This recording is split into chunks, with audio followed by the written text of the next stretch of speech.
There's no feeling more intense than starting over. If you deleted your homework the day before it was due, as I have, or if you left your wallet at home and you have to go back after spending an hour in the commute. If you won some money at the casino and then put all your winnings on red but it came up black. If you got your best shirt dry cleaned before a wedding and then immediately dropped food on it. If you won an argument with a friend and then later discovered that they just returned to their original view. Starting over is harder than starting up. If you're not ready for that, like if you've already had a bad day, then what you're about to go through might be too much. Feel free to go away and come back. I'll be here. No. Alright, thanks for coming with me on this trip. I'll understand if you have to take a break at any point. Just find a safe place to stop and quit the game. Don't worry, I'll save your progress, always, even your mistakes. This game is a homage to a free game that came out in 2002, titled Sexy Hiking. The author of that game was Jazuo, a mysterious Czech designer who was known at the time as the father of B games.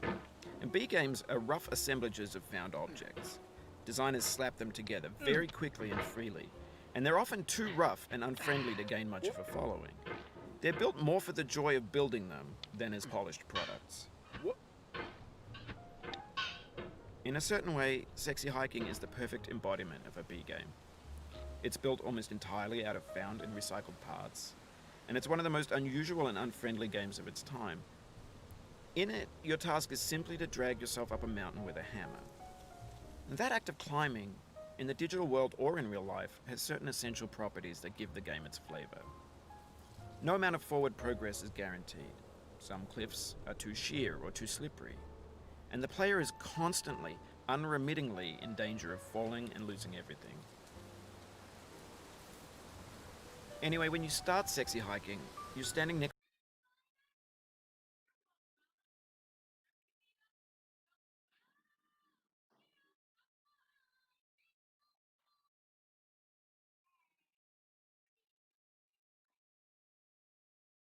to this dead tree that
blocks the way to the entire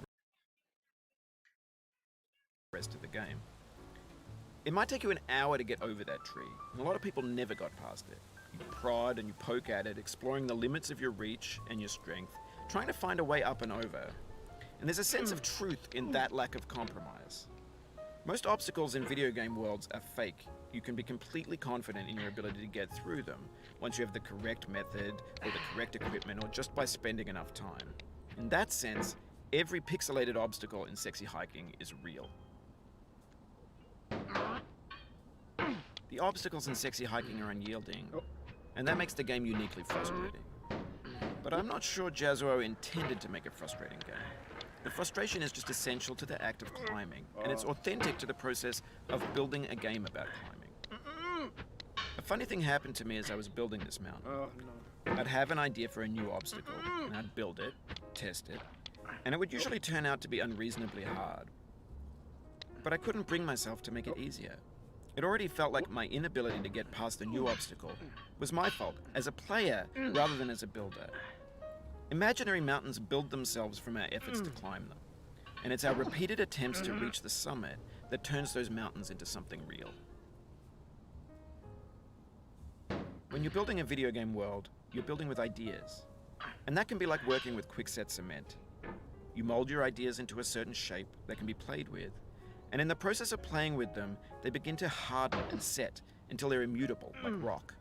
And at that point, you can't change the world. Not without breaking it into pieces and starting fresh with new ideas.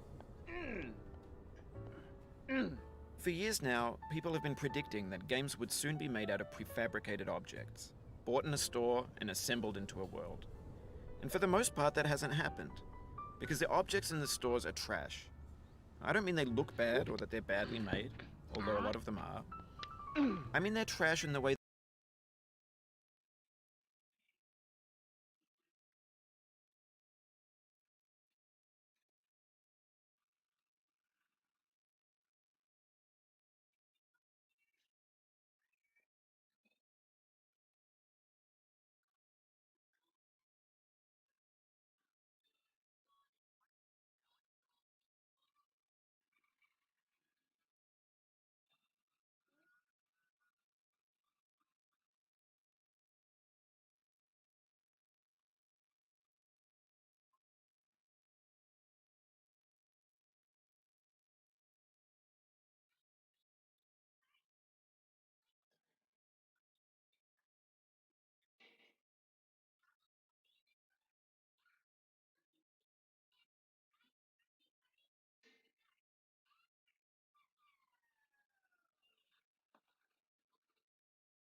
that food becomes trash as soon as you put it in the sink.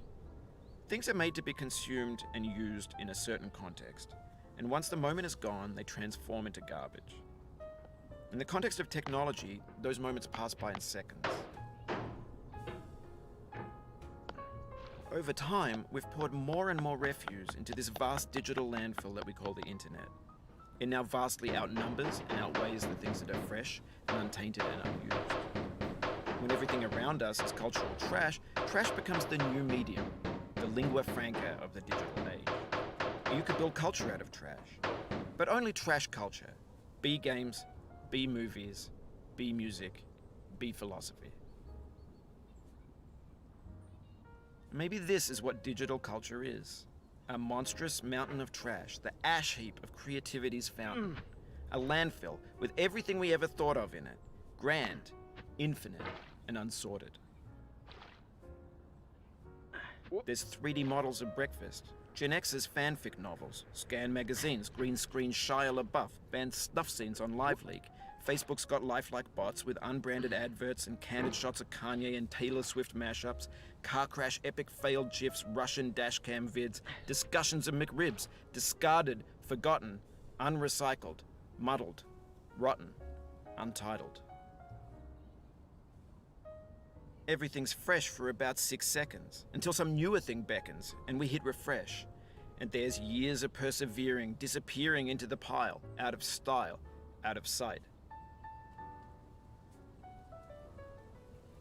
In this context, it's tempting to make friendly content that's gentle, that lets you churn through it but not earn it. Why make something demanding if it just gets piled up in the landfill, filed in with the bland things?